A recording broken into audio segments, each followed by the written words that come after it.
Blog Talk Radio.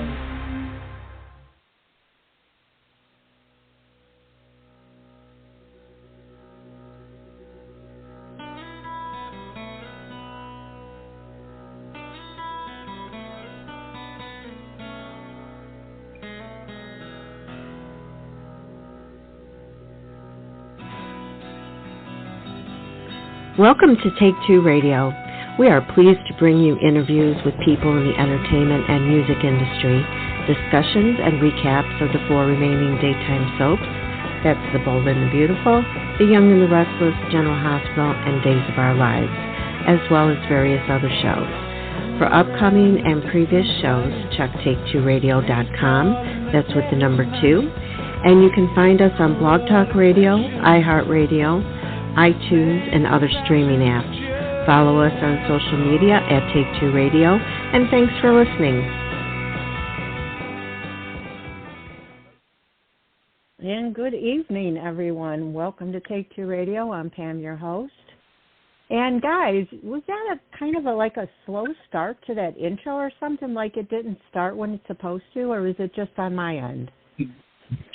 I heard it. I heard it was a Okay, that's weird. Sounded fine to me. It sounded fine to you? Okay. Then it's just on my end, I guess. I don't know. It's weird. All right. Well, it was the build-up. It was like the build-up, like a slow build-up to a great show. Oh, I see. It's like a roller coaster. Okay. It's like slow at first, and then you get to the excitement, and that's what we're going to have tonight. That's great. Yeah, it's going to be fun. Okay. I like the way you think, Candace. Well, we have, as you can tell, we have Candace, we have David, we have Will. I believe we have Anthony now, correct? Yes, and kicking me off. I don't know what the deal was. Hola, amigos. It's great to be back with everybody. Oh, wonderful. Well, we do have a special guest tonight. We don't want to keep waiting. It's actor, producer, and writer James Hyde, and he's been a pretty busy actor on TV shows, on soap operas, in films. He even wrote his own little project, too, that a lot of people may have checked out already. But we'll find out more, and let's welcome James Hyde. Hello, James. Yeah. How you doing? I'm doing good. And yourself? We're doing great. Thank you for joining us tonight. We truly, truly appreciate you taking the time out to talk with us tonight. Well, thank you for having me. I really appreciate it. You're very welcome. Well, like I said, you've been busy. Right now busy. You got 2 things going, I believe. Besides The Young and the Restless, you have Lorena del Sur. Is that still going on? Lorena del Sur. It is a show that I shot last year, season 3. And season 3 was up on Telemundo, and now it's on Netflix, and soon to be coming to Netflix America. So it's in Mexico right now. It's a #1 show, and across South America. And then I don't know the exact date it's going to come here, but it was with Kate Castillo. It was a fun project. I shot it in Bogota, Colombia, and I was there for I think 3 months shooting it. And do you speak Spanish? I do. Oh, well, that helps. Yeah, but this character was an English character, like an East End mafioso guy. So my part, the storyline was it went to, of course, Mexico, and then it went to Peru, and then it went to Colombia, and then Argentina was the final destination of the show. Well, that sounds really interesting. I'll have to check it out on Netflix once it gets into America. Yeah. It sounds like people love it, from other countries, so I have no doubt America's going to love it as well.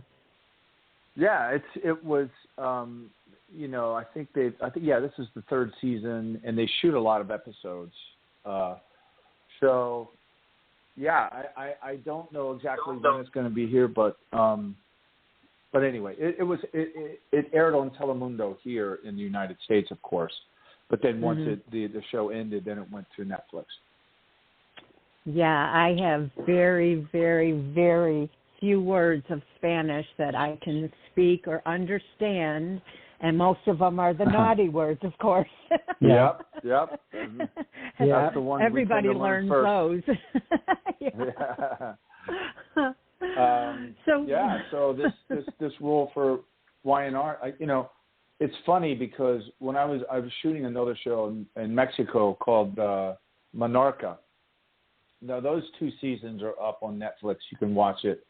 It was Selma Hayek executive produced. What a great adventure. That was in 2018, and then we shot the last the season 2. I think that aired in 2022. I think.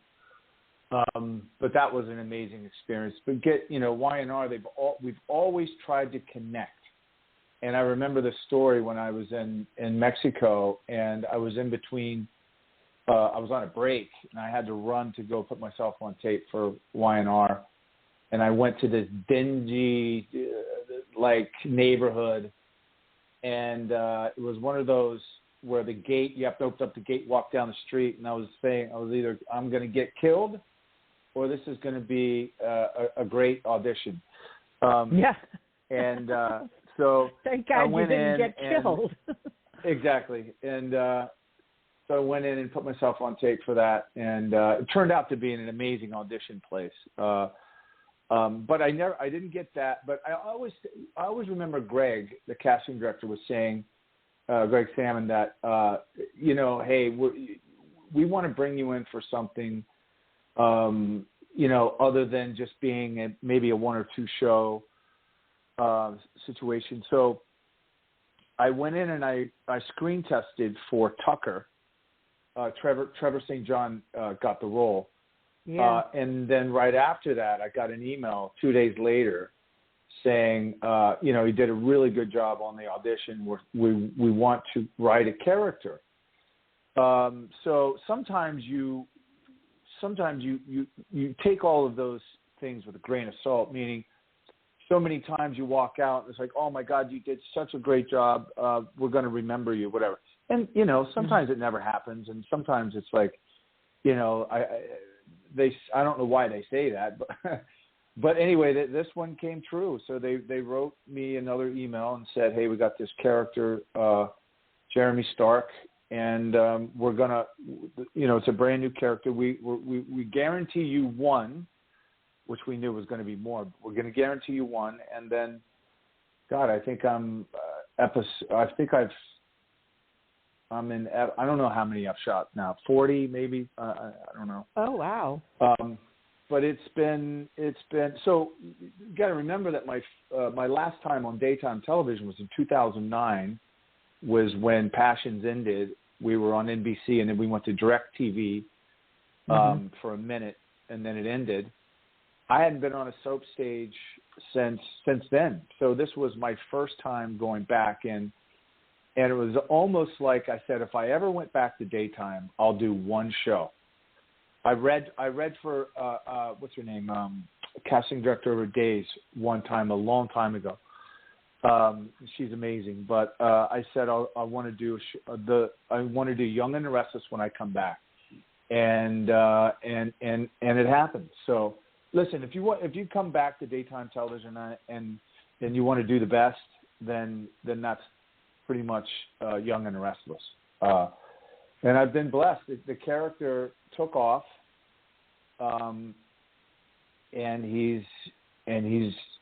I'm having a blast playing this character. It's just so much fun, and I get to work. Well, we love him. I mean, you're the character that we love to hate and hate to love. So there, Right. That's good.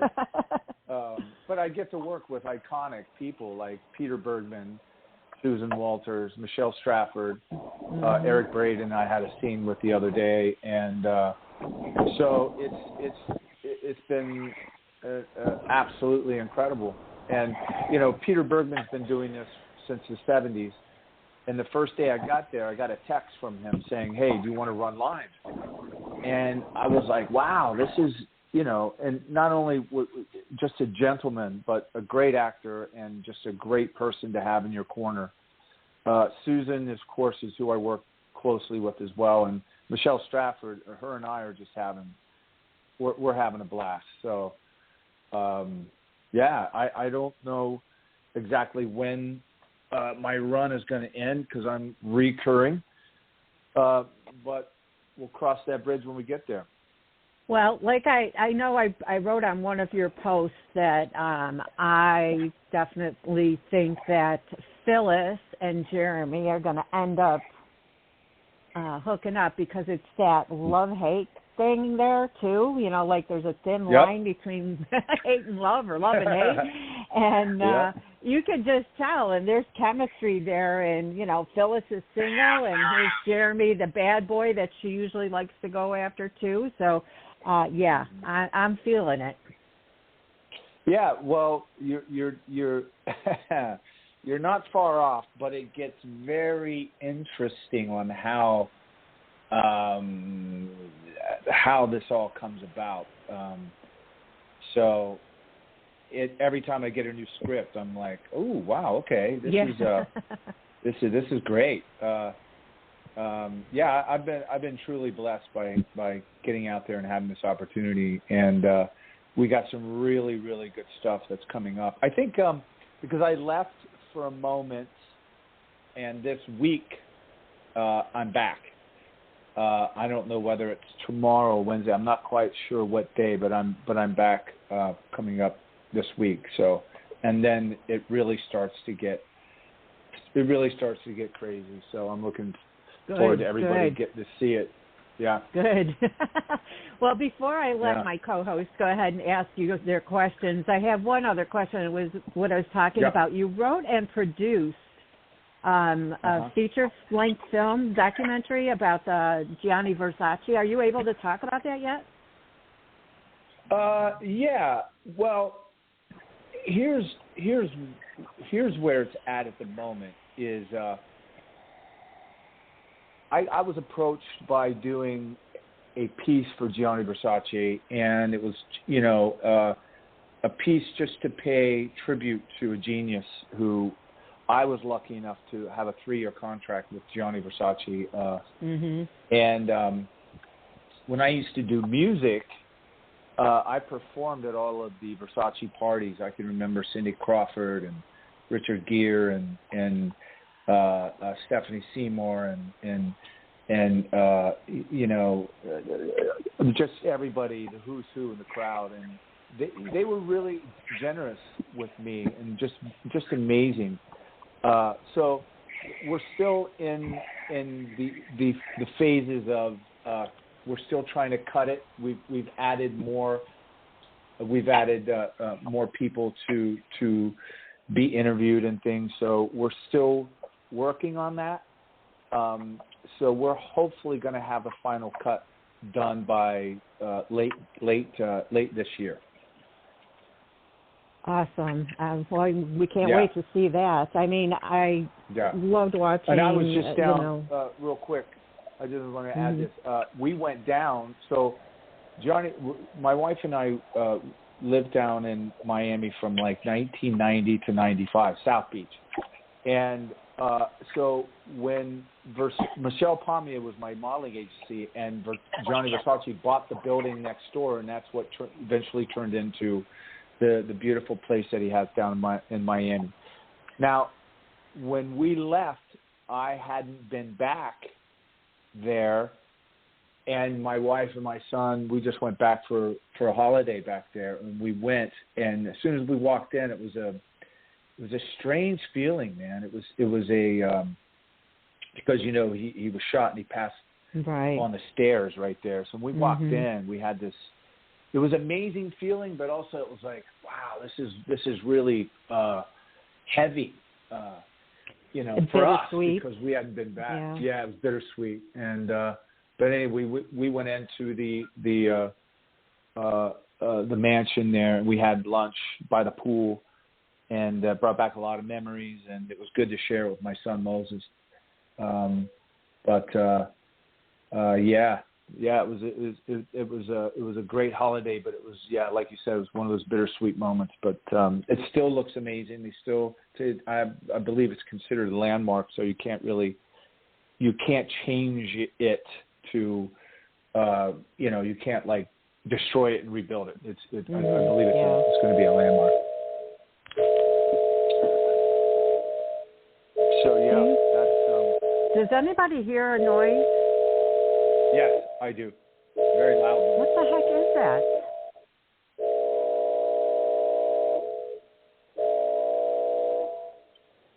I'm sorry, I don't even know what that is. That's somebody else is on the line that has something that's in the background. It's gone now. Whatever it is, it's gone now. Thank you. All right.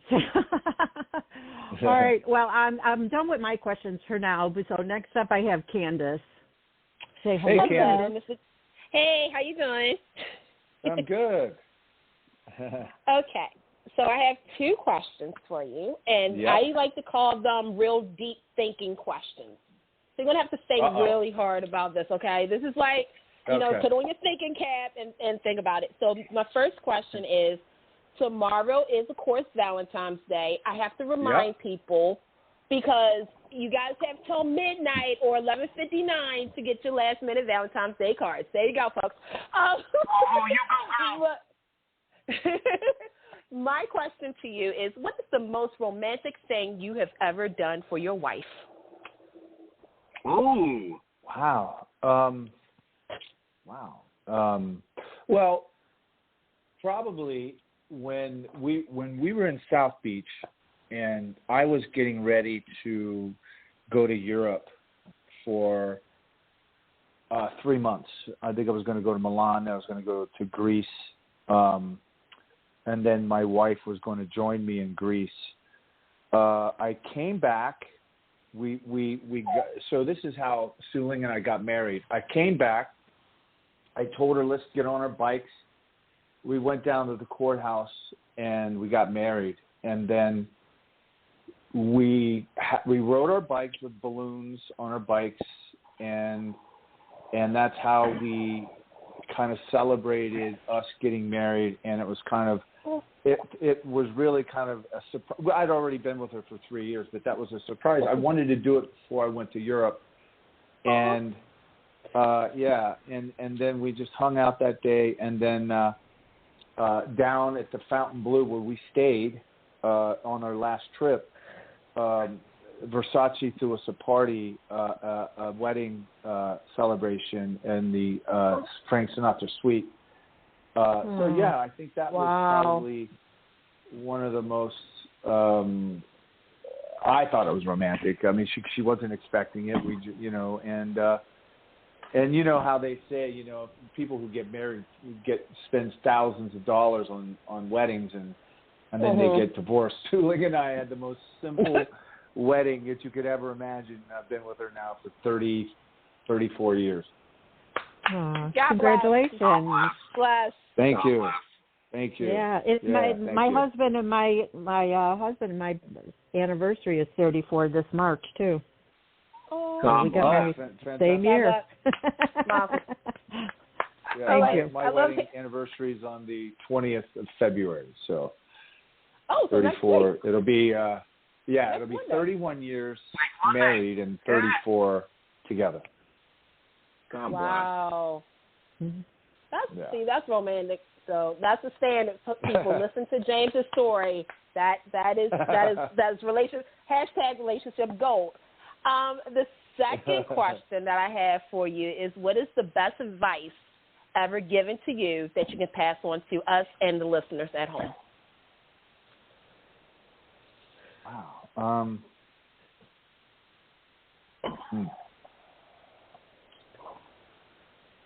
Told you they were deep thinking questions. Don't accept any checks. Exactly.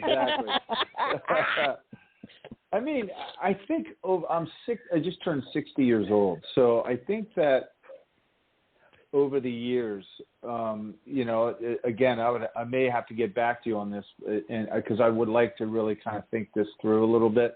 Okay. But I think along the way, I've had, you know, my dad and I were close, but he wasn't the guy that was that guy, you know. Right. I think my mom, you know, was always just, you know, giving me, you know, guidance and things. Well, I joined the military when I was 17 years old. And I think that, you know, I don't know if advice, but I just learned a lot of life lessons along the way, that I probably heard advice. I think that sometimes when you're young, you're not really listening.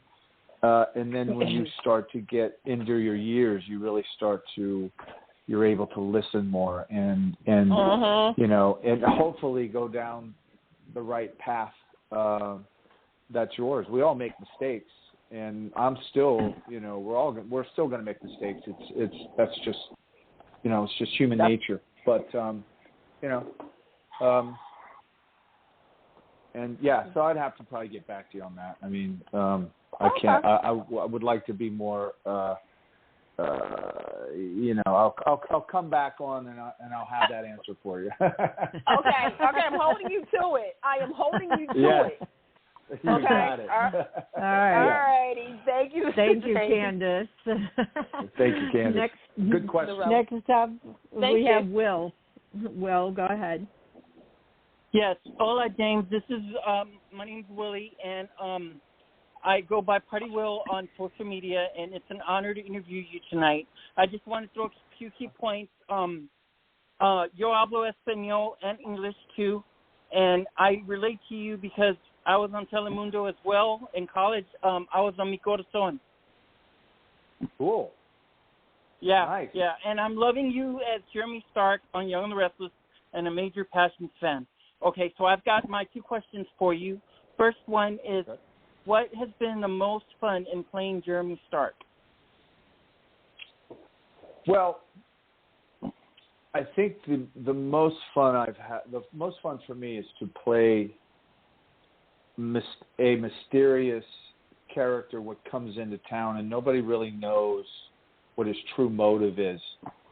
And I like to play a dark character, but again, let's look at the media. That the what we're doing is we're doing a soap opera, so we have to be able to have this character be in that genre. And but for me, it's like when I very first got the first script, and we had to do these flashbacks, I got a sense of who this guy was.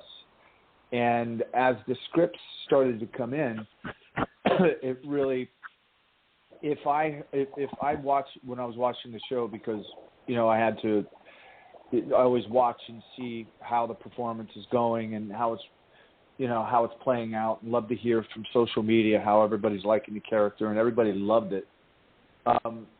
If the setup for me was amazing, so everybody talked about me before I came onto the show, because I did the flashbacks and then I came on like a month later, and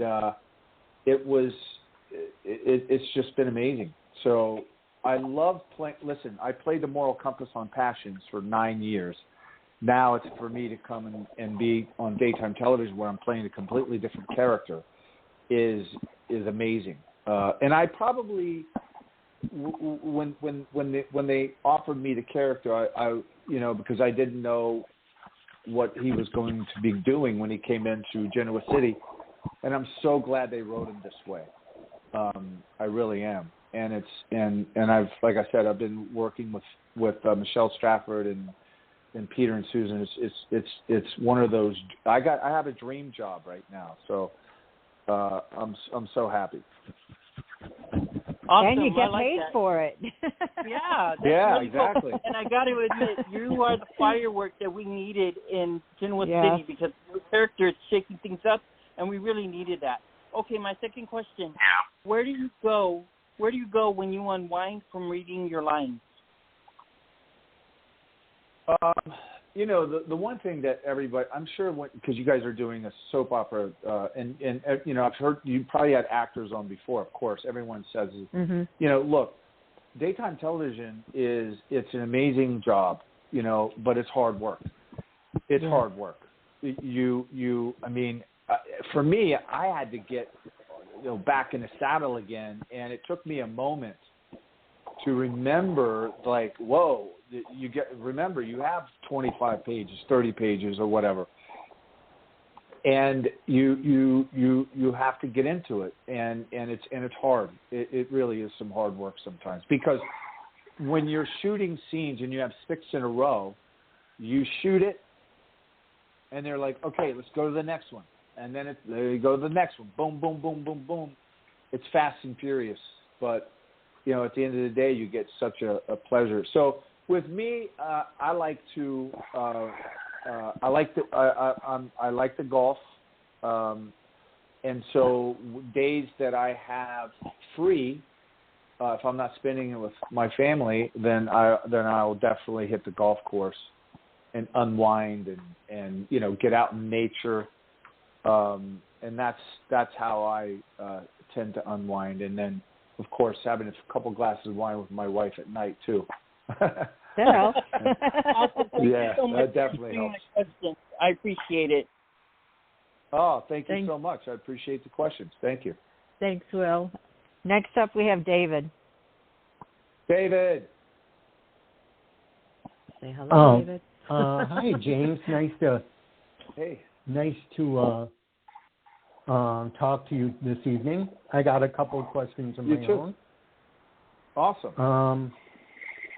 First off, your character of Sam on Passions, who did you pattern that after? Well, look, you know, Sam was, because I'm from the Midwest, and I think there's a lot of Midwestern qualities that was in Sam. You know, he's married faithfully, and you take that back. I was married. You know, we had some things going on with Ivy, and tried to stay faithful. Put it that way. And you know, he had kids. He was a blue collar guy, and that was, my dad was worked in a factory. My mom was a country western musician. Singer, and so my house was kind of like a blue collar musician house. You know, we turned our basement into kind of a studio, and so but blue collar, man. I think, and that's, I'm from Lancaster, Ohio, and that's factory farmland is kind of how I would. But you know, over the years, it kind of had to reinvent itself. So small business came in and kind of turned the town to a completely different than what it was. But yeah, I mean, Sam Bennett was blue collar, man. Let's get up, let's go to work. You know, gotta make money and bring home money for my family, and so yeah, that's how I would describe him, and that was a lot of, you know, I lived it. You know, my dad was that kind of guy. So probably my dad. I would say a lot of that stuff came from my dad. Well, that's a good answer. Thank you for that one. Now I'm going to take you in a totally new direction. I got 4 ladies to list for you. Kim Johnson Ulrich, Dana Sparks, Susan Walters, and Michelle Stafford. What do each of these women bring to your table as a leading man? So Kim, when I worked with Kim was she was extremely funny, so much fun to work with. She's a great kisser. Still give her tops for that. And we had so much fun together. It was more of a comedic thing with Kim, because she's comedy. She plays comedy so well. Dana was Dana was fun. I mean, look, I'm blessed to be working with such four powerhouse women. Dana was like so much fun to work with as well. We all got along very nicely, and they, of course, got along with my wife. They knew her very well. Susan was my first time back to daytime, and her and Kim know each other very well. So the first day I'm walking in the parking lot, she's like, "Oh my God, we have mutual friend Kim," and I'm like, "Oh yeah, I love Kim," and so and Susan was so generous and so nice. It felt so comfortable to work with her and so easy. And as that flashback happened, then our relationship, of course, when I came back to General City, was totally different than our flashbacks. So it's been, every time. Look, sometimes I do these movies, Lifetime movies, and you go, and it's like you meet everybody on set, and hey, this is so and so. She's going to be your wife. Hi, this is so and so. This is going to be your daughter. And it's like you have to have instant chemistry. And I think that out of all of the four, I have chemistry with all of them in different ways. And Michelle, we just shot a scene recently, and it got really intimate, but it was so much fun. And it turned out to be something that wasn't supposed to be like that, and it just happened organically. So I think that working with all these beautiful and talented women, that it really frees me up to challenge ourselves, take chances, and they're such great actors that you can do that with. Yep. So each one of them it's a different thing for each one, but hey man, I'm blessed to have worked with all four of them. So you are. Good question. I envy you. Thank you so much for answering. Yeah, that was a good Thanks. question. That was a good one. Thanks, you David. guys, man, have some really good questions, man. We do our homework. And last but not least, we have Anthony. Anthony, go ahead. Anthony. Hey, James, how you doing? Good. By the way, the next time you're in Miami, let me know. We got a party. But first, I just want to shout out real quick. We met years ago at an NBC upfront. I worked at the Associated Press, and you were so much fun. And the second shout out is kudos to your wife, man, because you're a chick magnet. And for her to experience it all and be so cool. So, all right, I'll get to my questions. Yeah. My first question is, the soap business has elevated a lot of great actors into, that next realm. And I think it frustrates a lot of soap fans that some of them choose not to acknowledge, associate with, et cetera, et cetera. Yeah. And then we get actors on this show who talk to us about the training ground and what soaps, if you've done a soap, then there's no other acting that you can't do. So can you talk to us a little bit about what soaps gave you for, the Lifetimes and the feature films and the other stuff that you've done? What did being on a soap give your acting career and your acting method? Well,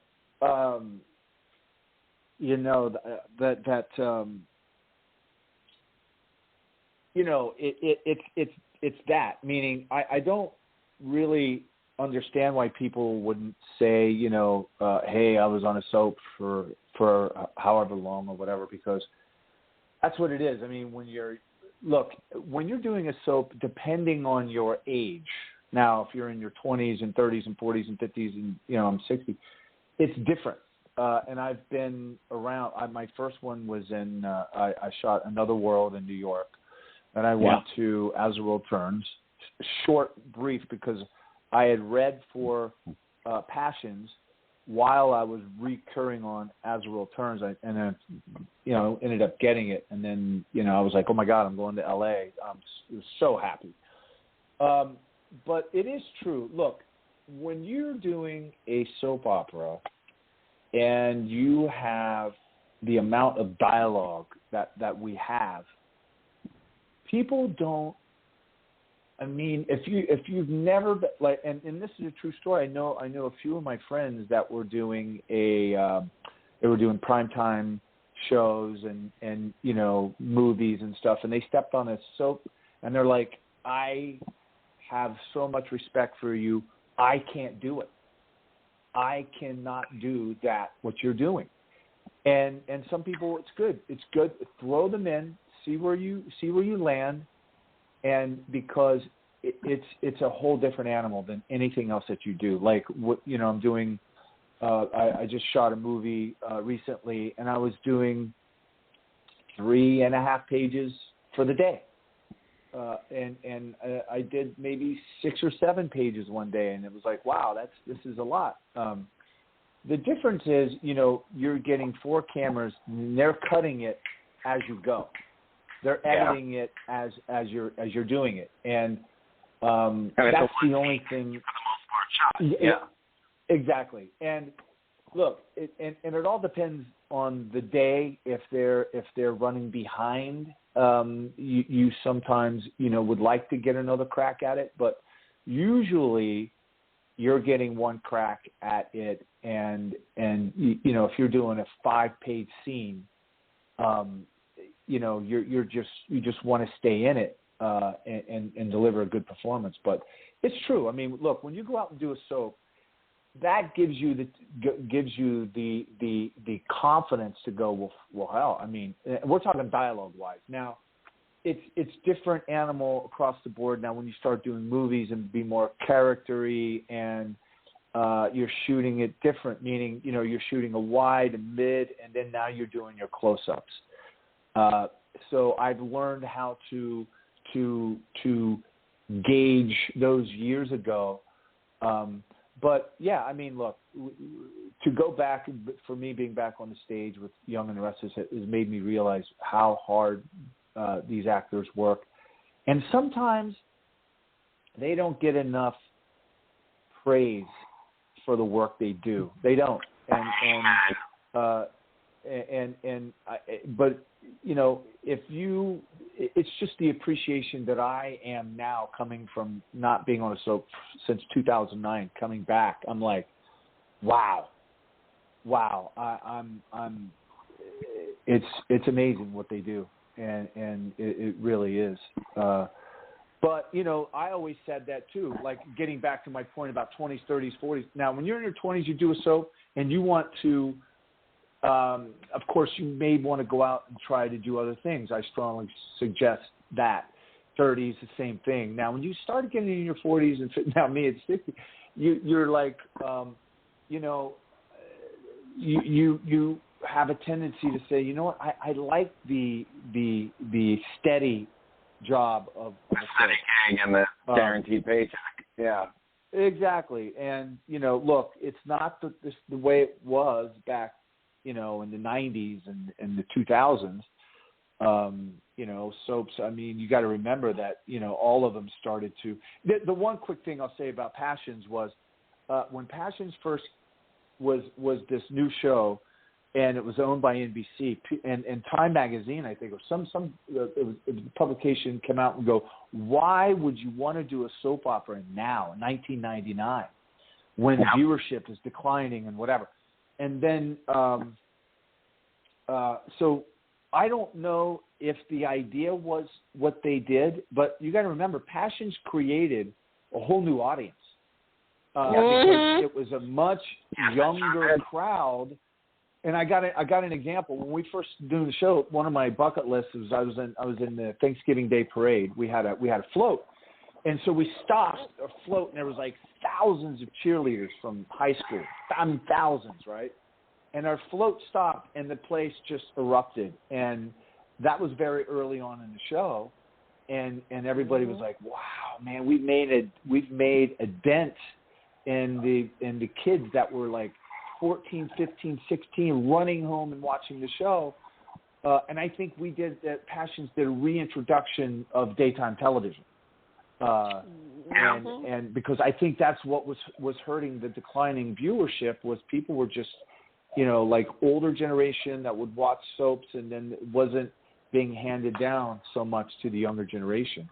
But anyway, so that was my point. I think soaps for actors in the different age groups, it's looked upon differently. Do I want to make this a career? Do I want to jump on and really have that training ground with me, and I'll put that in my pocket and I'll move on to my next, my next show. But the one thing you always got to remember is when you're working in this business, I've been doing this. My first gig was 1994, I think.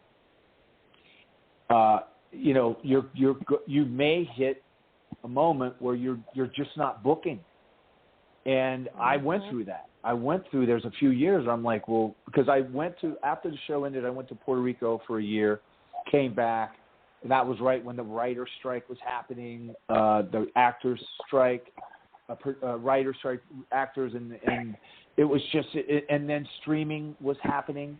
Nobody knew what was going to happen. No one knew, and I came back to LA, and I'm like, hey, I'm going to jump on another show. It's only going to take me anything. And you know what? It took me a minute, and I had to go through all of that. Like, is it me? What's going on? And I got, I've been with my manager for a long time, but I was going through these agents like, well, something's not right. And I just felt that it was me. I was the problem. And once I figured it out, that you cannot do this business on a surface. You've got to dig. You really have to give it all you got, or else you're not going to last. That's a great answer. All right. So for my second and last question for you, it's a two-part question. You alluded to the Johnny Versace year and some of your pre-soap opera experiences.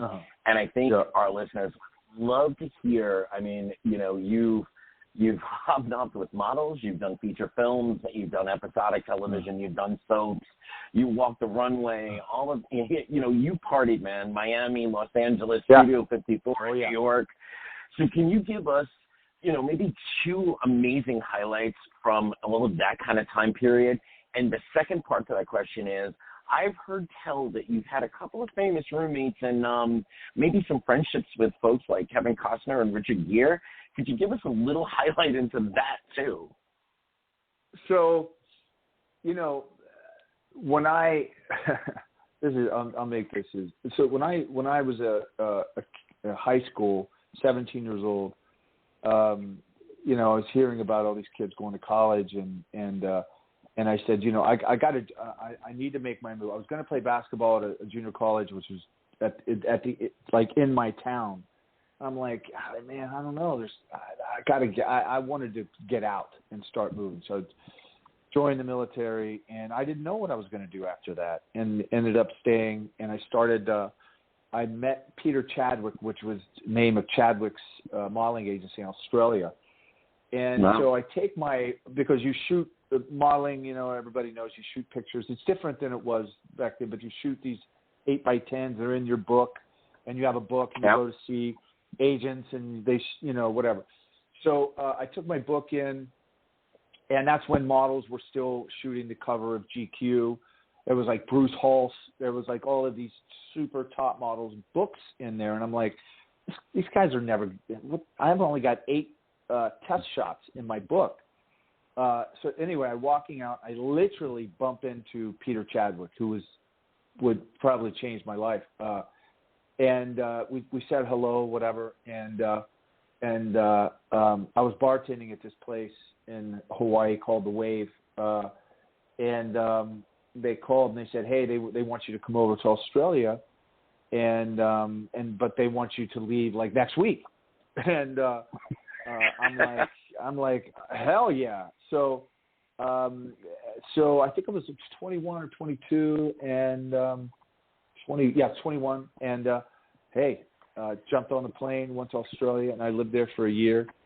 And that was probably one of the most amazing things. I'm walking down Bondi Beach, and I called my brother and I said, hey man, I'm in Australia. And it was life changing for me. And then from Australia, I went to London for 3 years, you know, we one of the most amazing Versace stories is when Guns N' Roses was at the height of their popularity. Stephanie Seymour, who was a Versace model, was going out with him, so we would hang out, and we went to a concert outside of Milan, and we went backstage and we went to talk to Axl and Slash, and that was probably one of the most amazing nights that we had, and we went as a group. And then the other time, you know, one night I'm sitting with Elton John, and we're having a dinner. It was me, Johnny, and Donatella, my wife, and Elton John. and so we had an amazing conversation that night, and we hung out, and we saw Elton at Johnny's house in Milan. And then one night in London, we did Sting had this Save the Force. Rainforest, and so I got to hang out with Sting for a little bit, and it was so. You know, I look back on some of these stories and some people I've met, and it's you know, it's been. Look, like I said, I've lived a lot longer than you guys have. You know, I'm 60, and I've got a lot of stories, and yeah, man, it you know, when you're hanging with that time, back in the 80s, 85 to 89, I think I started working with Versace in 89 to 92 or something like that. I mean, that's who was around. Michael Hutchins from NXS. NXS is probably one of my favorite bands. Oh my God, NXS. What's that? Did you meet Kylie Minogue? Kylie Minogue. Well, so you got to remember this, you guys. We haven't touched on this, but Dead or Alive. I went and did 2 concerts with Dead or Alive. One in 87, one in 89. We did Japan, and we did the United States, and then the last one we did Japan. And Kylie Minogue was in the Pet Shop Boys, ABC, were on the bill with us. So Dead or Alive, there's a live video. It's called Dead or Alive Rip It Up, and so I did that in 87 and 89. So yeah, I've been around and done some stuff, man. Kylie, well, I'll tell you what. When I come back in my next. What? Go ahead, Pam. On that. Oh, I was going to say, when I come back in my next life, I either want to be you or I want to be your wife. Right. So I was going to say, Kylie Minogue, I'm gay, but if there was one woman who could, you know, keep me for the rest of my life, it's my Kylie girl. But before you go, just give us a little tease. I heard tell that you were up for some of the same roles as Richard and Kevin, and then at some point you ended up at a party and becoming friends with them. Well, Richard, it was we were in Paris, and there was a Versace party, and I went up and I performed because I was trying to do music at that time. I got a demo deal with Elektra Records, and so I was up performing, and so I had that was when way back when he was going out with Cindy Crawford, so the thing, but the Kevin Costner thing, I don't know if that's true, because I never had a Kevin Costner moment. Only Richard Gere. Gotcha. I may have read for some of the same roles with Kevin, but you got to remember, Kevin's he's not reading for any roles. Put it that way. Yeah. You were in there just to check off the box that they looked at other people. Thank you so much for answering my questions. You're awesome, man. And oh my God, back you guys, it was 2000. Really good questions. You stayed for like an hour after the event was over, just talking to everyone, and I remember thinking to myself, "This guy is freaking cool." But thank you so much for being here with us. Yeah. Oh man, you guys, It's been great. You guys come up with some really good questions, man. Really, really, really good, and I've enjoyed it. Thank you. Thank you so much again for joining us. And would you want to give everybody a shout-out, your fans a shout-out before you go? Well, look, let's be honest. There's no more loyal fans than Soap fans. Soap fans are the most loyal fans. Preach. I've had so many. Like when we did the Passions reunion, the Zoom reunion, I think we did it in 2021 or. Yep. And it was amazing how many people signed in and got to see everybody from Passions. And then right after that was when Richard Schilling passed away. It was a shock to all of us. Yeah. He was the producer with, and then Lisa De Gazette actually passed away. I think 2 years before that or something like. And then Richard passed away. It was a shock. But anyway, I love my fans. They're amazing. They've always been there to support me, and we got some great stuff coming up on Y&R. I don't know when they're going to pull the plug, but you know what? I'm going to enjoy it. I know that I'm working all the way past March. So you know what? We'll see. We'll see what happens. But you know what? I'm going to enjoy every day, and I'm blessed, and I'm so grateful. Yeah, we will keep voicing our opinion that we want you to stay, and we'll see what happens. We're hoping so, because if you're going to get into a relationship with Phyllis, then we need you to stick around because we think it's going to be dynamite. So thanks again for joining us, and we welcome you back anytime. Thank you so much. Have a great day. Thank you so much, guys. Great questions. Great. And thank you so much. Thank you. Awesome. You're welcome. Bye-bye. It was fun. So much fun. Yes. Okay. Well, he was fun. Yes. Very interesting. I could have listened to him tell stories all day. Come on, Pam. Admit it. You had yourself a little Sam crush back in the Passion days. I never watched Passions. Wait, what? Wait. Nope. Oh nope. Wow! Well, don't forget. I was an ABC girl growing up, and when I commercials to the other shows to see what was going on. Yeah, but I did that too. But I did that with Young and the Restless, Bold and the Beautiful, and Days. I did on commercials. Oh, I get. Okay. And look at some of the Salmon Pilar, the Salmon Ivy. Oh, Pam. Pam, I got you. Don't worry, Pam. I got you. Yeah, I got you too. I can make a little care package for you of Passion. No, screw that. I'm gonna do the OG. I'm gonna do the whole Passions 101 with her, the introduction to Passions, so she gets a breakdown of the characters and the family. Then we do the relationship, and then we ease you into the storylines. Mm-hmm. Yeah. Well, that's how we're gonna do it. I do know that. I mean, I saw it like one time, I think, and it was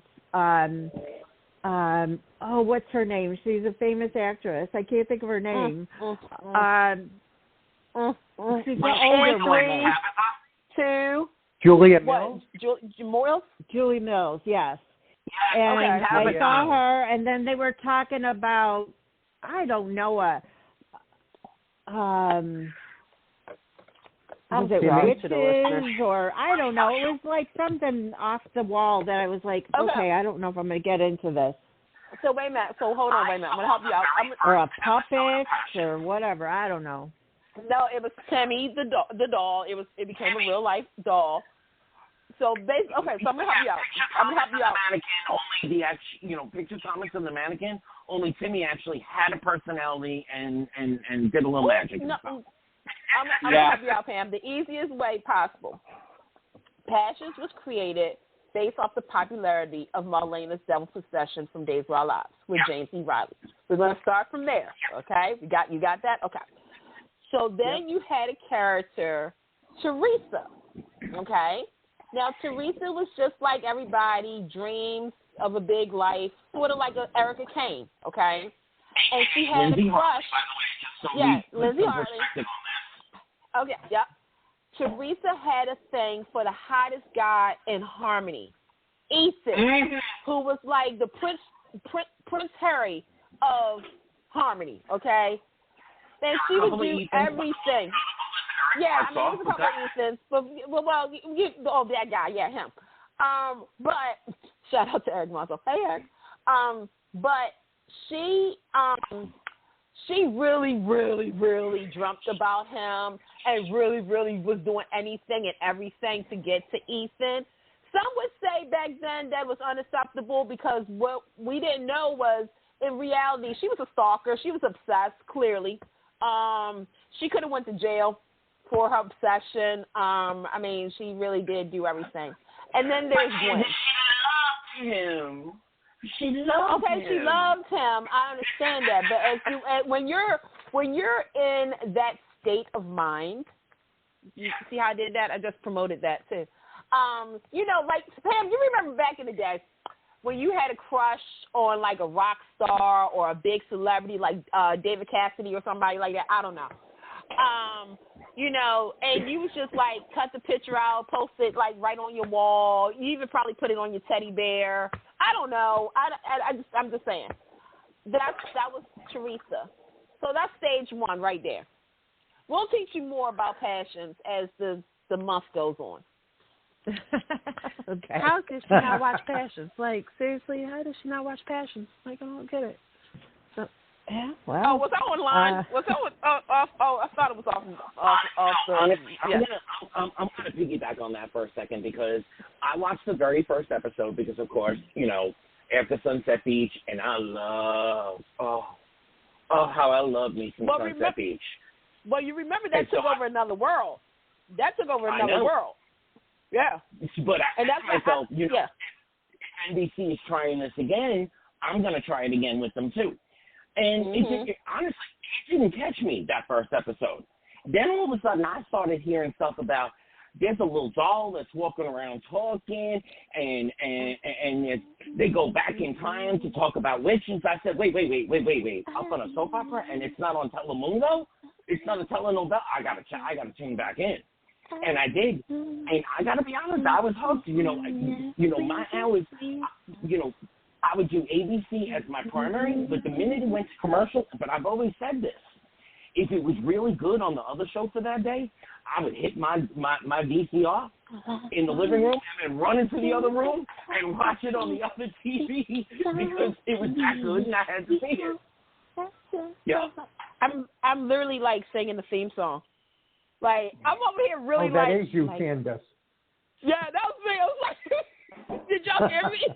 I didn't think it was that loud. I did, but yeah. No, I love Sunset Beach. That was a good one. Sunset Beach was good. Here's how, like James said, that Passions did usher in a younger demographic. And the truth is that, when Passions came out, you did have, Sunset Beach was still going, but it was sort of getting ready to leave out. Sunset Beach was more for it was by Aaron Spelling, so it's for the Aaron Spelling crowd, like the 90210 Melrose Place, and that's how they market it. With Passions, for the older, I'm going to say it, to be honest. Don't forget, we knew at that time Sunset Beach was leaving. But what I'm saying is with Passions had a double-edged sword because first and foremost, it came on during the summer. So of course, teenagers, young adults was home because there was no school. The older crowd did not welcome Passions because it was taking away. It was in another world's time slot.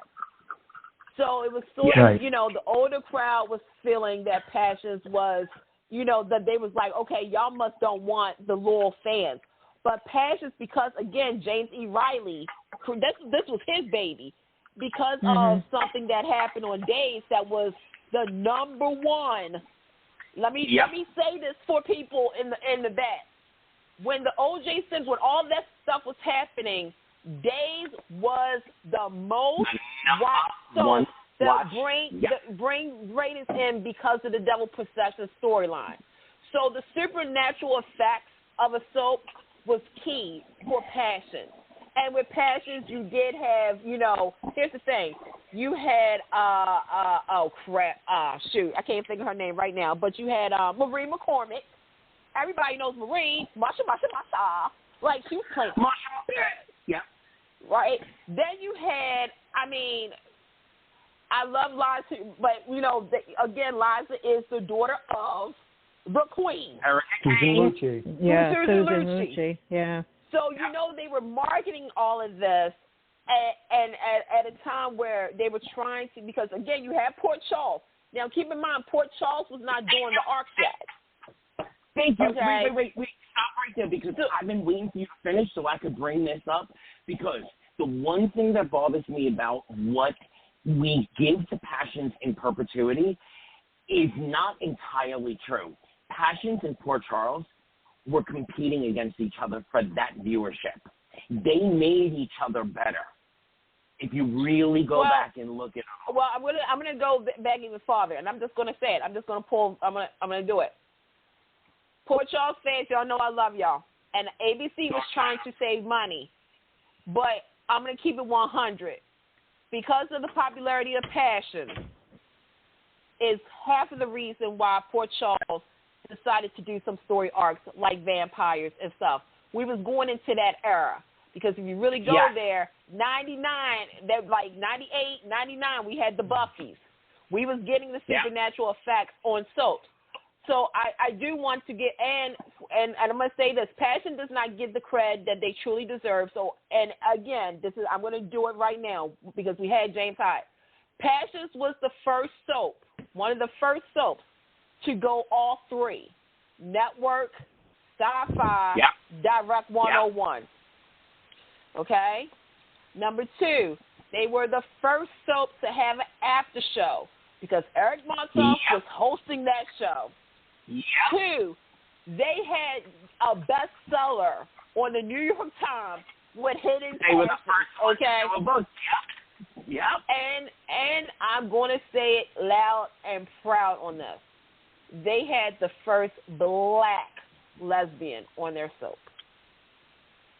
All right. Well, we have hit the 1 hour mark. So as much as we love Passions and James, we are so glad that you came to be with us. But we do have more soaps to talk about. So let's let Willie choose where we're going first. Willie, what soap are you most interested in this week? I'm interested the most this week on Young and the Restless. There's craziness going on with Sally still playing this game of did she tell Adam, and listening to Chloe, who is really, I hate to say it, but she's just a really bad influence on her because she hates Adam anyway. She's like, oh, well, don't let Adam know. He doesn't need to know because let's just play devil's advocate and say that it's Nick's baby. Get him tested first, and then tell Adam if he's going to be the daddy. But Chloe's really pushing for, like, that not to happen. And if that's not enough, then we also got,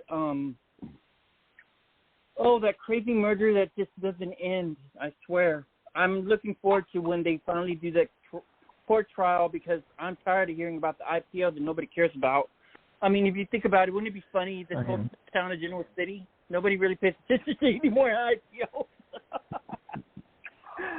What else is left? Oh, Summer finally told Kyle off, which was so good. I'm so proud of Summer. I am finally a Summer fan again. She finally told her husband that that's not how it works. Like, she's trying to say, okay, I made a mistake. Let's go home. She's like, no, it doesn't work like that. You got to make up for what you've done, because what he did to his father by working with Victor, that really upset her. Yeah. And then he had the nerve to make her think that she's acting like her mom, and she's like, well, what about you? Who are you acting like? And so I really enjoyed the stories that are so slowly building up again. I think I covered everybody most of all. I know Sharon and Chancellor are doing a slow build up, so that's about it. How about you, Pam? Well, to what Will was talking about, as far as The Young and the Restless, I hate this baby story. Who's the daddy? I don't like it at all. Been there, done that 16,000 million times, and especially with Nick and that, and you know. And what else? Oh, I can't wait to see the girls get their baby, and hopefully there's no last-minute pull-off where they say, oh, she changed her mind, you can't adopt our baby. Yeah, because they already did that already. But come on, Pam. Yeah, but they've done other things, too. You know, you and I both know we're getting something. There's not going to be a smooth transition, whether it be she doesn't want to give up her I know, that's why I'm saying that. Yeah, I know. Yeah. I know. Yeah. It's making me nuts.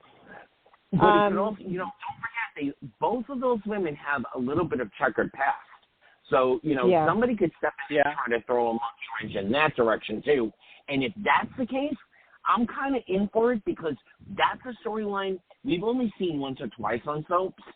You know, it's always, I changed my mind, I'm going to keep my baby. Wait a minute, that's my egg, you can't have my child. But if it was something where they came for it and said, well, you know, Mariah has this history and Tessa has this history, in good conscience, I can't give my baby to them, that's a storyline I could go with. But go ahead, Pam, keep going. Yeah. Yeah, no, I get it. I mean, and I can understand that too, but eventually, of course, I would like the happy ending for them because they both have changed their lives, you know. No, absolutely. Yeah, but you know what? I don't want them to go with the storyline that she changes her mind and she wants to keep the baby because she's bonded with it, blah, blah, blah, blah, blah. We've seen that storyline on every single soap. But if they turn it around and say, you know what? I found out all this stuff about both of you, and I wasn't comfortable in the first place that you're lesbians, and I'm LGBTQ. I don't want anyone to be against lesbians, but I could see the mood of the country. I could see that storyline being really impactful. So, and I'll tell you right now, I do not like this Nate. I know probably some of you guys do, but I don't like Nate at all like this. If he came on to YNR as this type of personality, then that would be different. But they did a total 180 with him. Oh. Yeah, from the boardroom. I get your very much so. Candace, you're up, honey.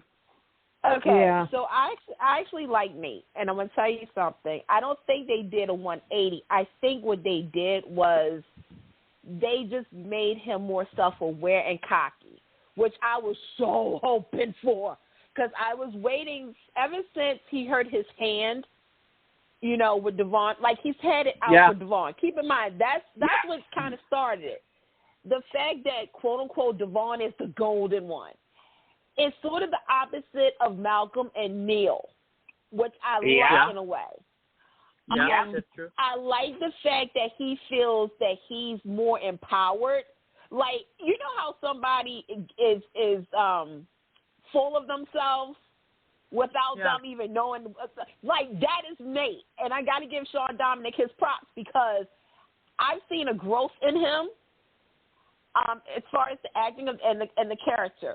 Because I'm like, okay, Nate, you're feeling yourself. You really are feeling yourself right now.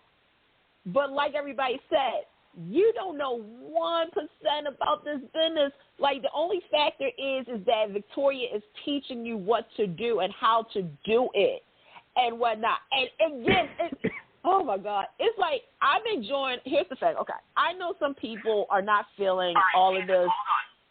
Put a pin in it for just 1 second because I'm going to give reality check to our listeners.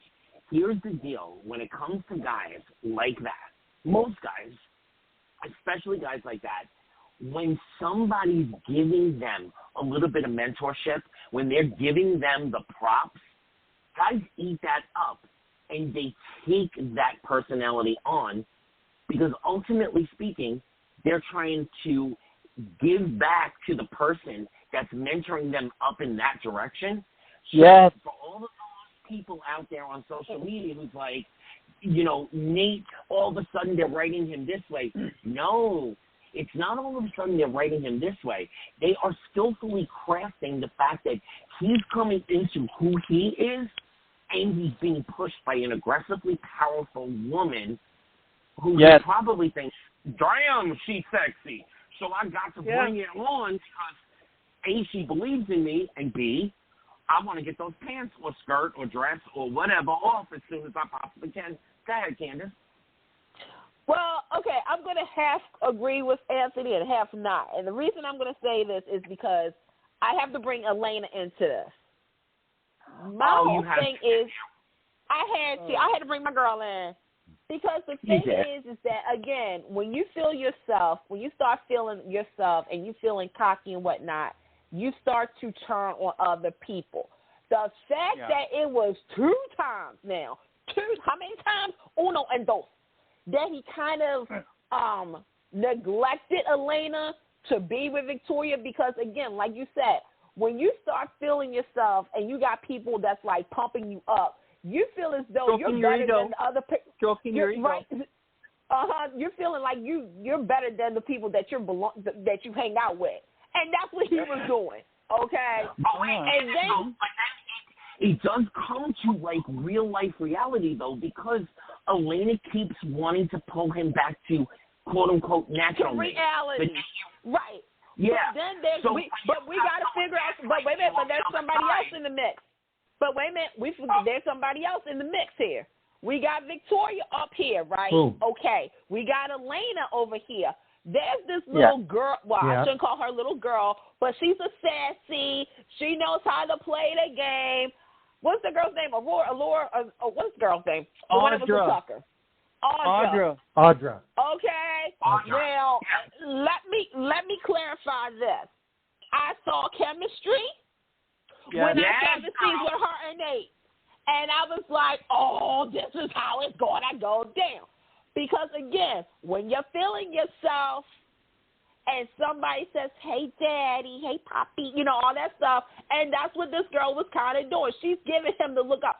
I'm going to tell you right now, like I said, I'm enjoying all of this because he feels as though, like he's telling Victoria, hire her. Why? After what she just did, you still want her to be on the team. Okay. He feeling He himself. wants to be an alpha, that's why. He wants to be an alpha, exactly. No. He wants to be surrounded with people that continue the feeling that he's feeling inside himself. But that's what him being that's still being an alpha because he feels as though, okay, Victoria is making moves and brought Nate on, right? Okay. Yeah. Nate and feels Daddy as Victor's though catching on to the way they act towards each other. Right. That's going to be interesting. And that's what I'm saying. Like, Nate is feeling himself, too, because he feels as though, okay, I kissed Victoria. Me and Victoria was, okay? So now he feels as though he's in. You're preaching to my point, though. So all the haters out there that are saying that this is, and Pam, I love you, but here's the answer to your question. This isn't a 180. He's not going in the opposite direction. He's being propped up by Victoria, the mentoring that she's giving him. Then he has the little girl who's like, oh, you hot poppy. Oh, my God, you hot poppy. And that's going to be a failure right there. That's going to be the cause of his setup. Right. And so even though he's got that solid relationship, Elena, who's always nourished, but there's something else you're missing. There's something else you're missing. Candace, hear me, right? Candace, hear me for just 1 second. Men, for the most part, there's exceptions to the rule, of course, but men always pick what's tasty over what's nourishing. And Young and the Restless right now, and you know me, I got a lot of bones to pick with Young and the Restless over the last couple of years. But on this one, they've got it straight on. Their building is so good. Oh, I agree. I agree. They're making him be that character that has to choose between what's tasty and what's nourishing. And you're forgetting the best part. I've got to add a Sheila moment in here. What Sheila would say is that you always want what you can't have. That's true. Yes. That's true, but also you gotta realize that there's somebody else he's trying to compete with. In his head, he's trying to compete with Devon. You know what, Candace? I agree with you. That's there. But I really don't think that's the primary motive. I think the primary motive on that, Candace. Wait, let me finish. On that. Didn't when I remember Neil was with Nate when he was little, right? But it's not about them being. It's not about being little. It's here's the thing. And Anthony, I think because butting heads. When they butt heads, that was Malcolm. Right. Anthony, wait a minute, because Anthony, you was cutting in and out. Go ahead, Anthony. No, what I'm saying is at this point, right? They're giving him that the women are feeding that ego that he's finally starting to feel. I absolutely agree. The piece of competition with Devin is there, but the more driving factor of it all is these women are finally seeing me for who I think me could be in different ways. But it's like a Sex and the City kind of collaboration. Carrie was the personality of Samantha, Charlotte, and Miranda. Yeah. She had pieces of all those personalities, and that's what Nate's feeling right now. Each of these women is giving him a different piece. The competition with Devon is there. Of course it is. But really what's driving it is he's trying to give each of these women what they see in him, and then he's trying to also be cocky about it. And you don't be cocky about it, so you got somebody on lockdown, and that's the problem. He doesn't have somebody on lockdown. That's great right there. Candace, one more point, and then we'll go to David with what he's feeling about Young and the Restless right now. Oh, no, I was just going to say that I'm enjoying the minister stuff. Side note, Michelle Morgan is back on set. She's on set. I saw that. So, yeah. I know. I was like, let's get it poppin'. I said, we got some court stuff probably coming up. But I'm enjoying, this is what I think people forget about Young and the Restless. Each show has their own identity. General Hospital is General Hospital mob stuff, right? Bone the Beautiful, allegedly fashion and romance. Days of Our Lives, religion, supernatural couples, right? Young and the Restless is supernatural couples and family. Mm-hmm. I'm sorry. Well, no, I was going to group Anthony. I was going to group all four of them with family. Oh, okay. Go ahead. Yeah, see, you just messed with my whole flow. But no, I'm sorry, Young and the Restless, it's always been about like the business aspect of of the Brooks, Fosters, working to survive, and then you got Newman, Abbott, you got all that. And then with all four, you got the family aspect. See how it works. But I'm enjoying Young and the Restless because you got the sneakiness, which is Phyllis and, what she's doing with Daniel. Daniel trying to tell you, Phyllis, mind your own.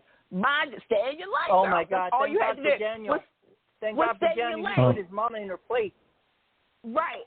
And, I love the fact that there's some drama between Kyle and Summer. And I like Kyle and Summer.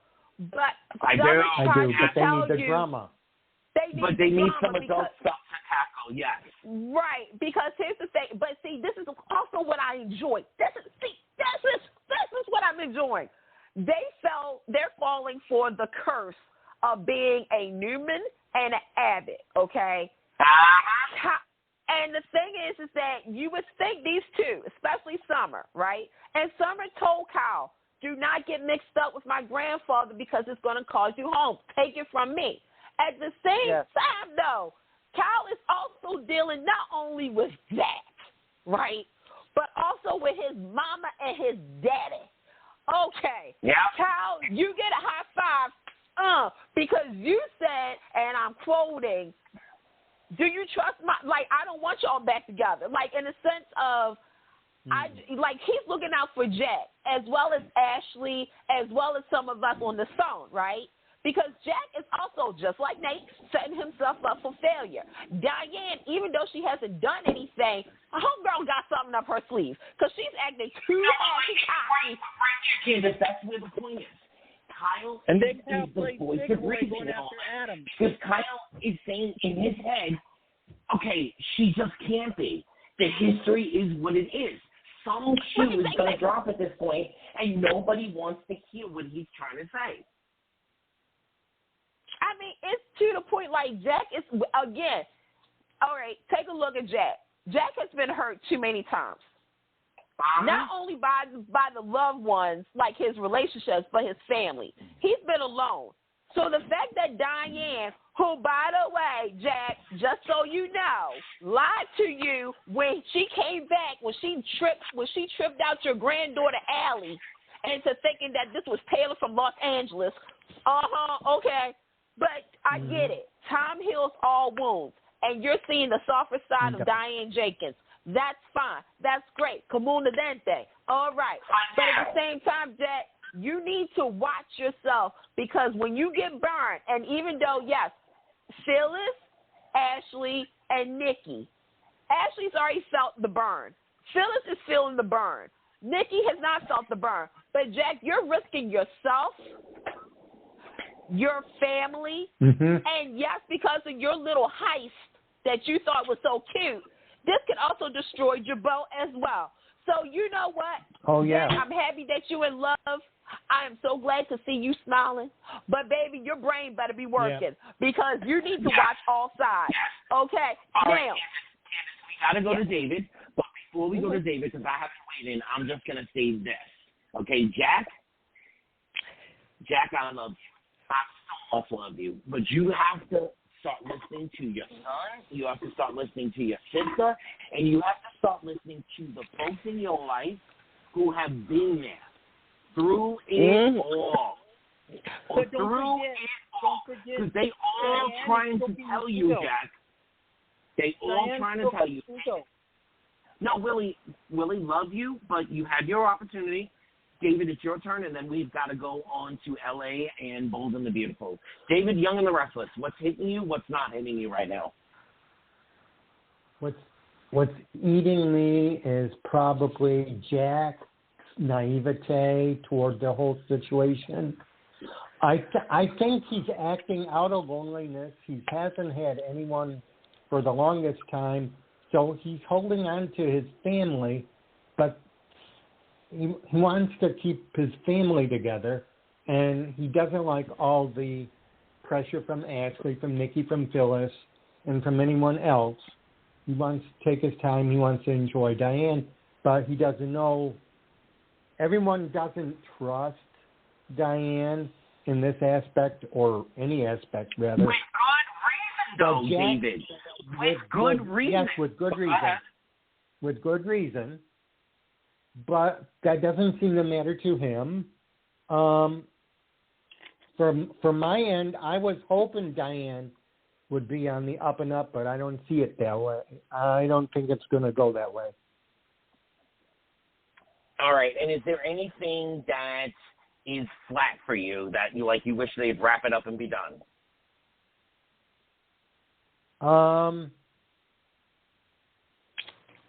Yeah, I'm with Will on that. This whole IPO thing is, taking too long. Boring. Just go do it. Just do it. I don't know. I hate to be crass and get a little crass, my friend. Just do it. Yeah. All right, so we're going to move to Los Angeles and the Young and the Bold and the Beautiful. And Pam, I know you've got a lot to say here, so Pam, take us to Los Angeles and what's going on in the life of the Bold and the Beautiful. I think Pam left. Oh, okay. Pam had to leave. Then, David, you know what? We'll double duty with you. What's going on in the Bold and Beautiful that's got you really excited? Well, Sheila and Bill have me ticked off, but I see something coming. I don't know. Okay, I'm trying to think. I saw something the other day with Kimberlyn and Don's scene where she was hugging him on the couch, and I saw this little thing sticking out that she was holding. So I'm wondering, is there something with his cross, or did she put something in something else? So I'm thinking that I don't know if it's what do they call that?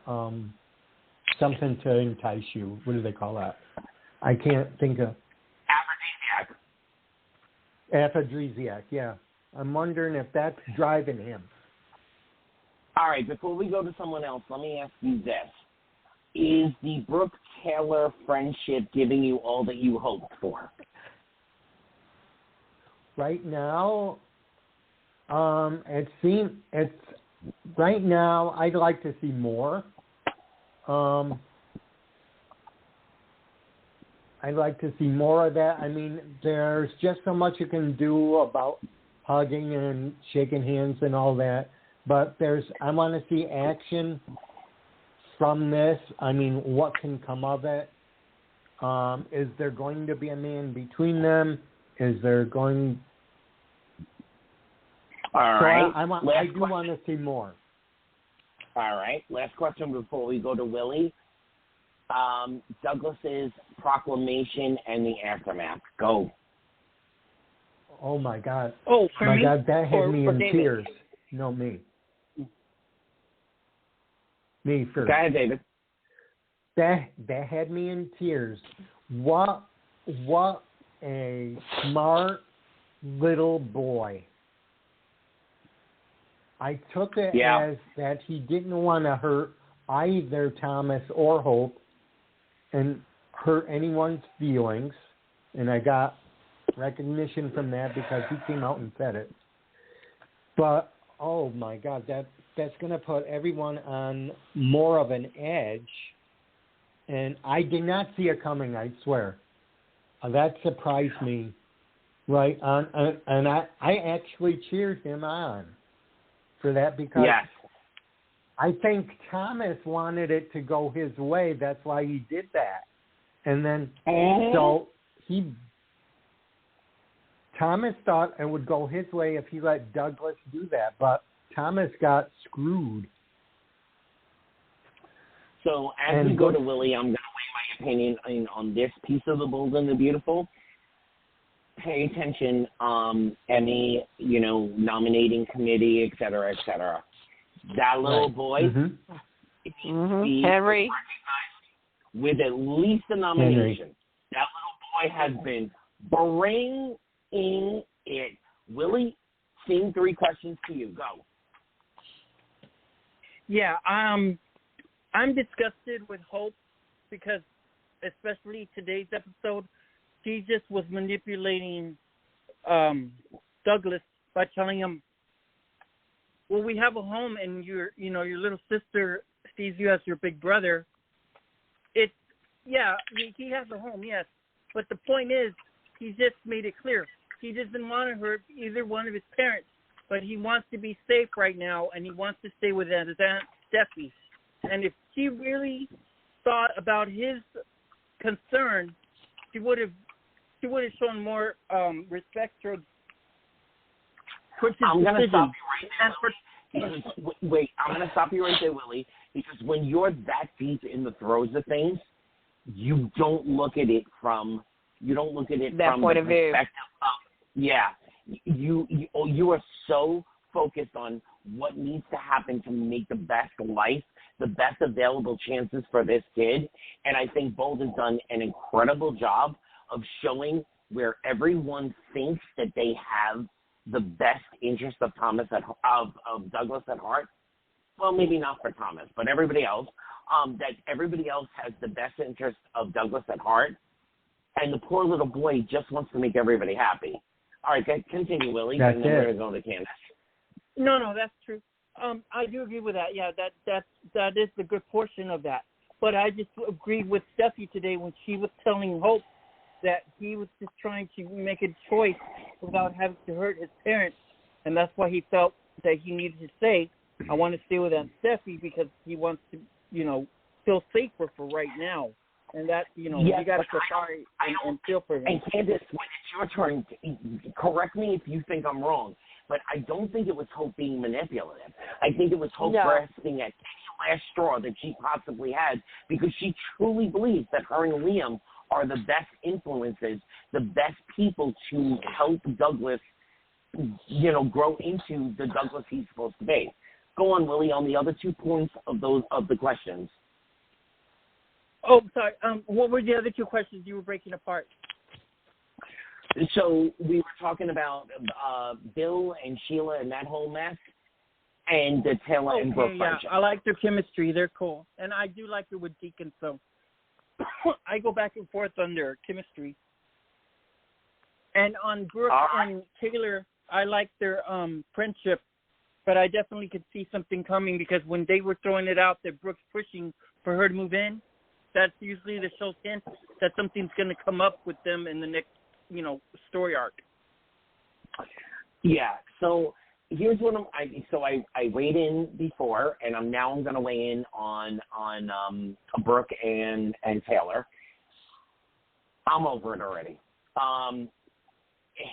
The writing at both right now, I'm actually impressed. You're doing a pretty good job. I will say that. On the Brooke and Taylor friendship, you're giving us too much now. You're shoving it down our throats, and it's not palatable. Candace, same three questions. Yep. Go, girl. Okay, let me start with the Brooke and Taylor thing, because anybody who knows the sound of my voice knows that I've been waiting for a very long time for all of this to happen. I actually enjoy it. I have been blessed from the soap gods to say that. I'm actually enjoying it, because even though it's too much, I want people to remember Stephanie, OG Stephanie, and Sally, OG Sally. I want people to remember Caroline Spencer, part 2, and Hope.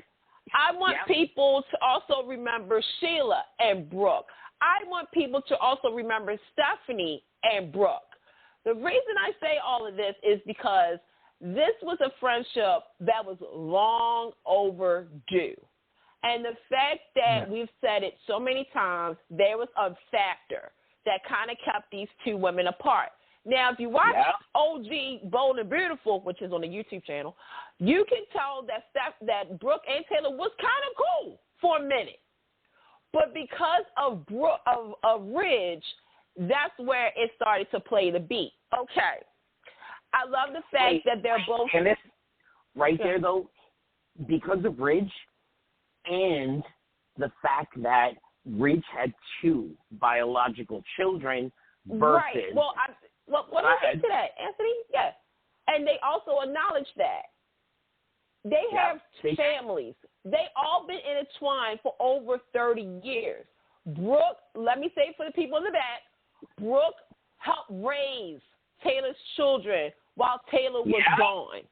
Okay? Thank you, baby. And the thing is, baby, Brooke helped raise those children while Taylor was not there, which Taylor did say thank you. Who are listening and don't know that if you've only come into Bold and Beautiful in the last 5 to 7 years, you don't know that. Brooke helped raise and was the de facto mama for quite a significant amount of time. Those children.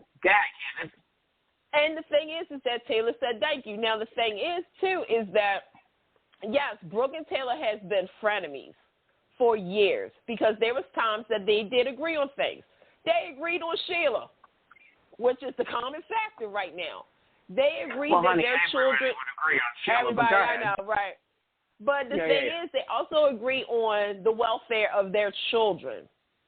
Okay. Yeah. But now, they haven't always. They haven't always, but in certain situations, they will fight. Okay. Yeah. But right now, because again, this is something new for both of them. Because deep down inside, I believe they really wanted to be friends. But because there were so many obstacles, they couldn't do it.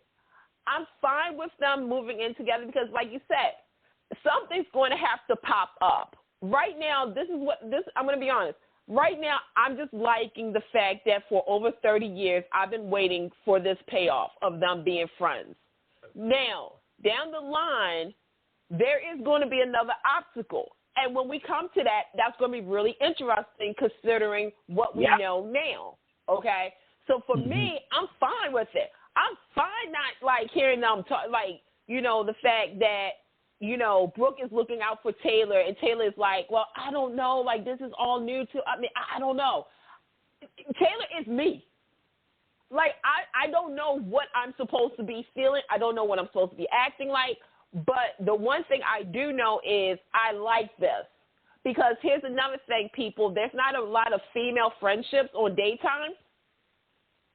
And I'm enjoying No, they're this. not. So, I mean, to be honest, everybody's either fighting over a man or fighting over a paternity test. Yeah, I'm looking at you, GH. So, to me, I'm just taking it right now. Okay, so I wanted to get that out the way. With Bill and Sheila. I have a little note. Have you noticed, like, there are more women on set or in the stories than men right now? Yep. Good going, David. Yep. It took. Look, I'm going to be honest with you. I love right now on the main, all of them. It's a lot of female-driven storylines right now. Yeah. I'm still going to say this, even though, like on Young and the Restless, you're telling the same storyline that you told with the two characters, Adam and Nick, for like over a decade.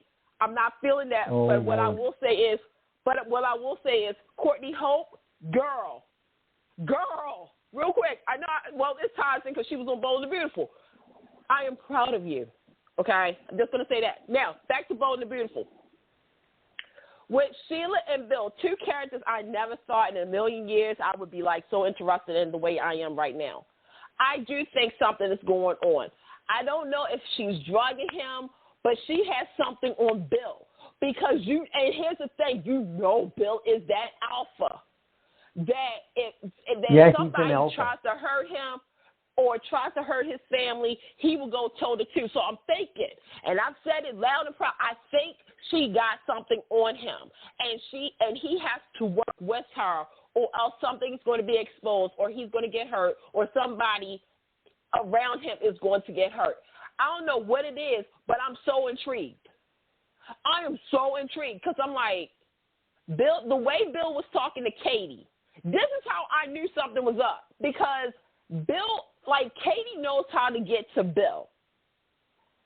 All she had to say was, I will take Will away from you.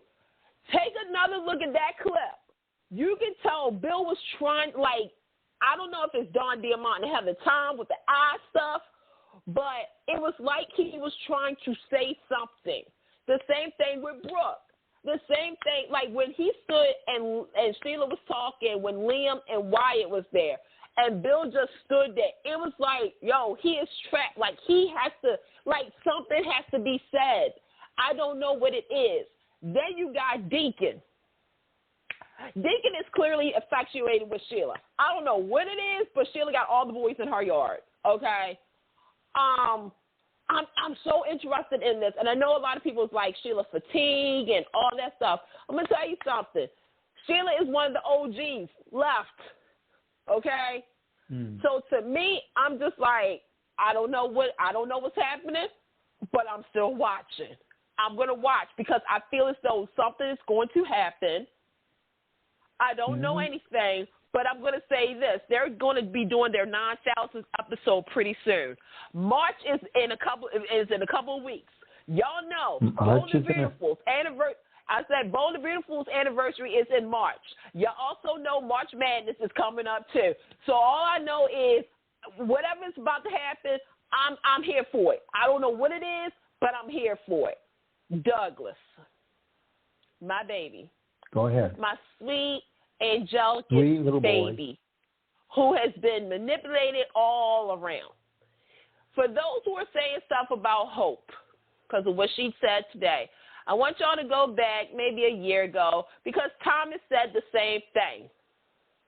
Thomas was like, Douglas, you can come home with me. I got such and such. We do this. Again, Hope, just like Thomas, like with Hope is not thinking, like, she's just trying. Okay, let me kind of go back here. Thomas said that Caroline 2.0 in her will wanted Hope to be the mother. Let's start from that. I always have to do this.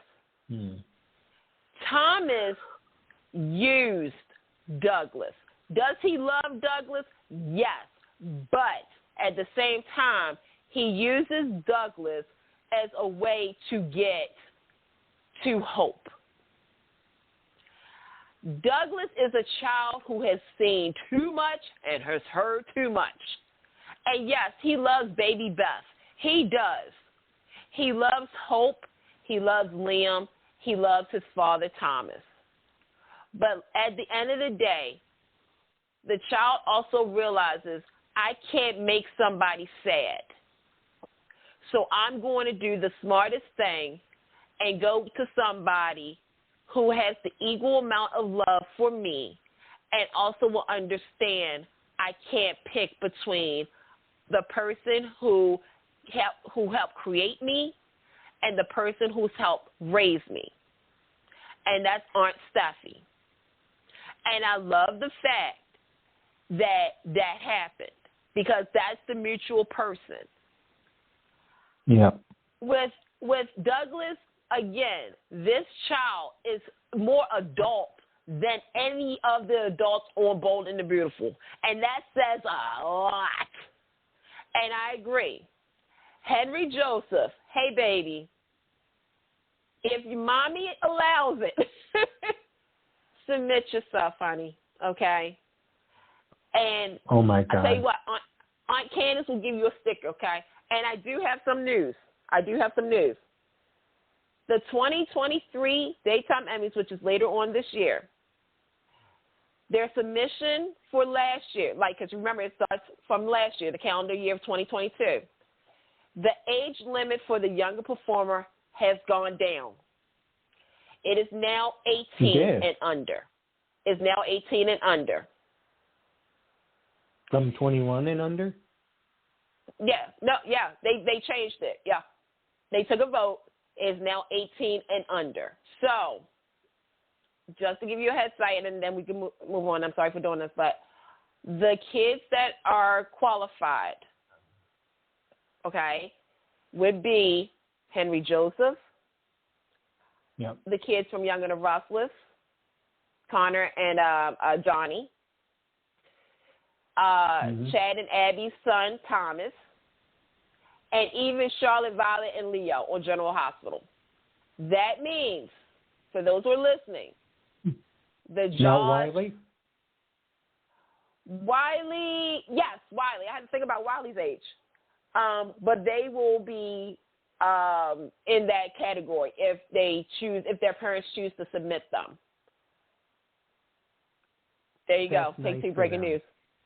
Yeah. Back to you, Anthony, in the studio. I felt like I was doing the news break there. Like, okay. Anthony? Is Anthony still on? Yes, he dropped. Is. Anthony is still there? No, not according to me. All right. Anthony? Well. All right. Well, if that's all He's there. The Maybe he walked away. Okay, I'm here. I don't know why. Okay. There he is. Muting me without my doing anything. So I think this category coming up in the next year comes down to Douglas and Violet. I truly do. But let's move on because we've got two more soaps to cover. So let's take the red eye over to Salem and right. Lord have mercy. Ooh. Oh. Wait. All right. So we started with Willie. We started with Candace. So David, because I'm going to start with James. David, go ahead. All right. Well, I didn't see today's yet. I didn't get a chance to see today's. But I'm loving that Nick is back. I thought he was going to be Satan himself. I thought he was actually going to be Satan when he took all of that off. But no, he's just a minion like anyone else. I like the idea of how he dressed up as Adrian, Jordan, and Susan Banks. And I like that they brought Adrian back for that. That was a nice little surprise for all of us because I miss her. Keep going. Mm-hmm. Yeah, I like all that. Let me see. EJ and Nicole, possibly. I'm going to give those two a little more time because she's still hooked on Eric, and she's got to make up her mind. She just can't make up her mind, and they're always going to be in each other's orbits, no matter what, who's with who. So I just want. Okay, and where am I? This little thing that Roman has with Lucas, taking Orpheus off his guard. I love that. I like it with Josh and Brian, and what a way to go. If Orpheus is going to tend to give him the liquor, then Lucas might as well act as if he's taking it. And I love that little scheme, and I hope the men work together. And to top it all off, I just want to know who has the orchid. Okay. Before we go to somebody else, I'm going to weigh in here for a moment, and I'm going to say a couple of things. First and foremost, I love what they have done with Allie and Chanel. I know a couple of weeks ago when we did the show, I said that I was so over it, and so I am ready to cut and slice into. I've got a fork and knife. I'm ready to slice into my crow. I'm loving what they're doing there. Also, I'm going to make this prediction, and Candace, you're next, so I think you're going to be right there with me. But if you're not, I will understand it. But Here's the thing. They can only go in a couple of, or let me rephrase that. To make it palatable for soap fans, they can only go in like two directions with the storyline right now. I think when it's finally revealed, we're going to see, ultimately, we can't see Joe Moscolo because he's dead. And if they try to do some CGI stuff and make the OG Stefano part of like this whole storyline, I don't know how I'm going to feel about that. I didn't like the hologram Whitney Houston. I didn't like the hologram Michael Jackson. And I sure as hell ain't going to like the hologram Stefano Demera. But having said that, let's think about this for a second. Candace, when was the last time we dealt with Stefano on screen on Days of Our Lives? Take it, Anthony. I mean, it was, no, that was The Mask. That's when it was Come Andrew. On, girl. No, come on, girl. Dig deep. You know what I'm going. You know where I'm going here, don't you? You don't think it's going to be somebody else? No. I do. I know where he's when going. All is revealed, we're going to see Stefano. No. Yep. That's my thinking. I don't know. I can't. Stefano come back to life. I can't go through. Now, okay. I will make. Okay. This is what I actually said. Okay. So real quick, February 23rd, 24th. I'm sorry. Mark that calendar down. I think it's 21st or 24th. We're going to see Megan. Yeah. Oh my God, I forgot about that. But yeah. All right. So my thing is, we're not going to see Stefano. We're going to see Bo and No. Yeah, we're going to see Bo. Bo and Steph. Yup, Stefano, get ready. Bo step. Wait. Step. No. Wait. Think about it for a minute, though.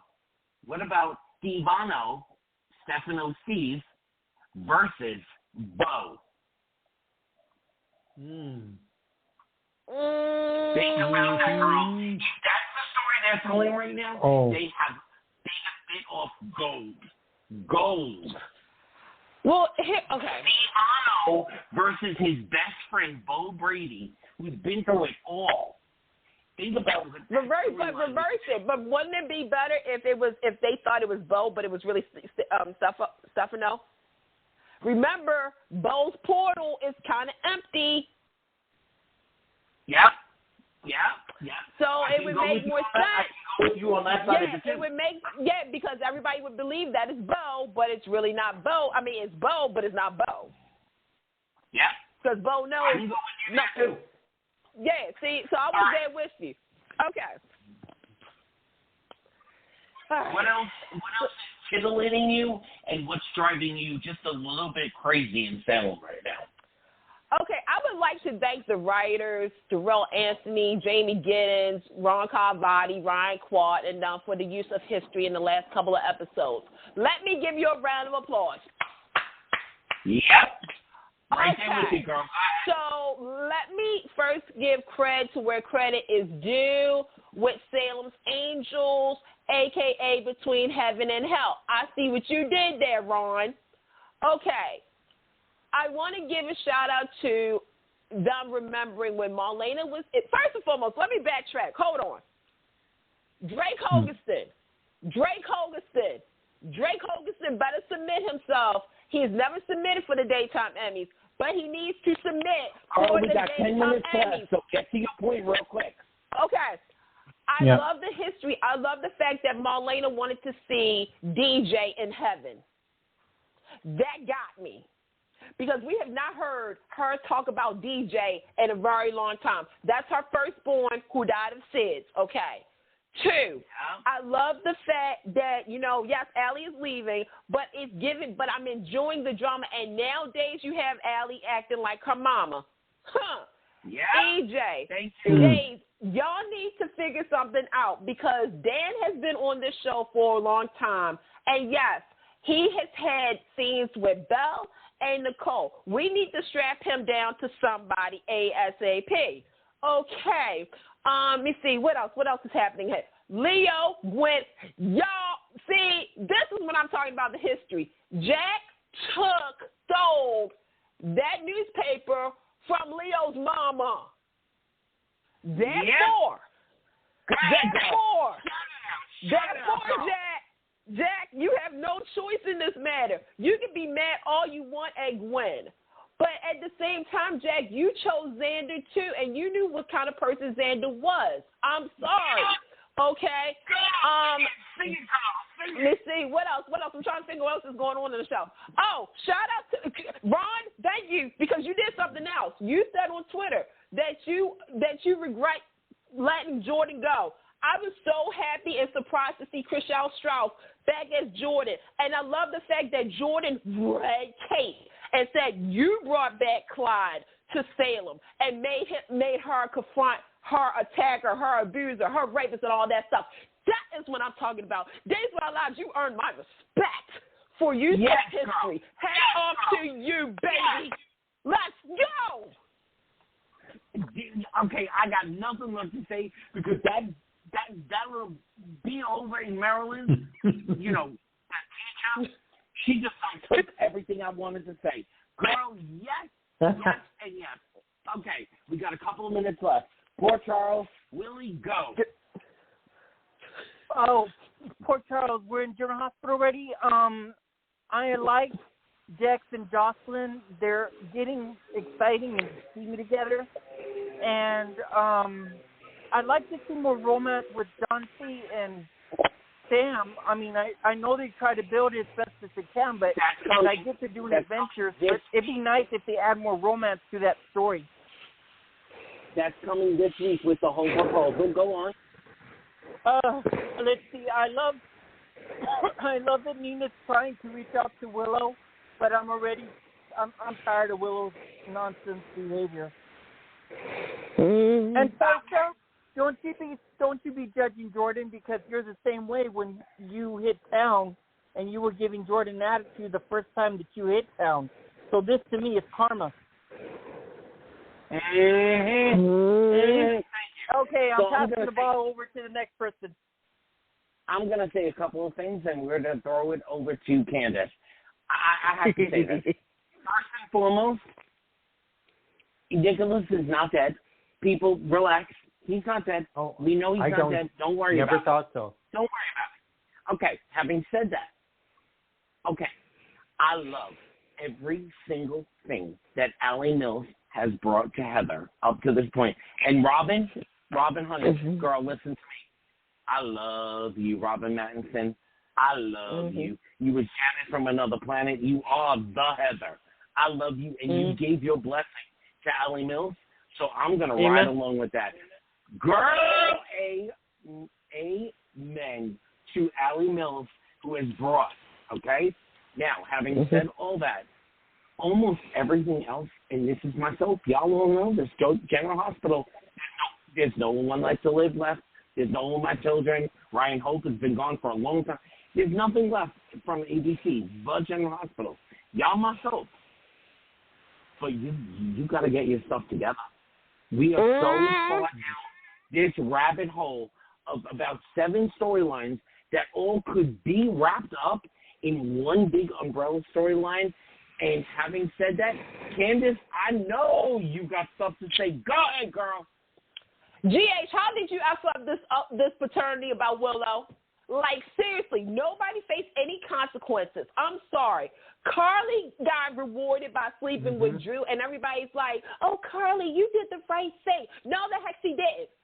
General Hospital, listen to me very carefully. You took a very controversial storyline, which was Willow. Willow kept her leukemia from her husband. I understand it's her body, her choice, but you needed to play that beat where Michael should have had something to say.